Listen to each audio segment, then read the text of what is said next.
tých kadiach, ktoré majú na ľavej strane, tie bielej farby, a to práve z nich ide smrad.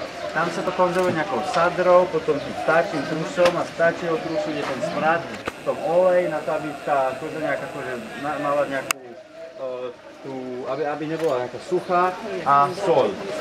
Potom po 10 dní to odtiaľ vyťahnú a umýjú to tam v tej pračovni, ktorá je pod tým prístrežkom.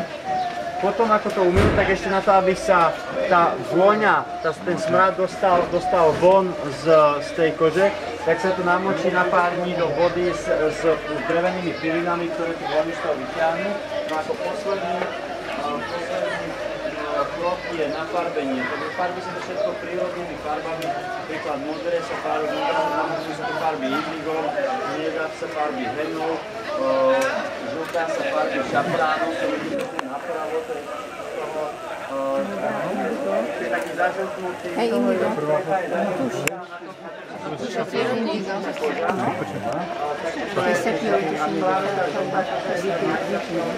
Mám bližšie dať? No a zelená sa zmiešava. A už to zavanulo. Fuj. Ja neviem. Oni sú platení na hodinu. V lete nie je až taký problém, ale v zime, aj tá voda je studená, takže pracujú v čížnách a v rukaviciach, možno s takou relutnou alebo tak majú problémy s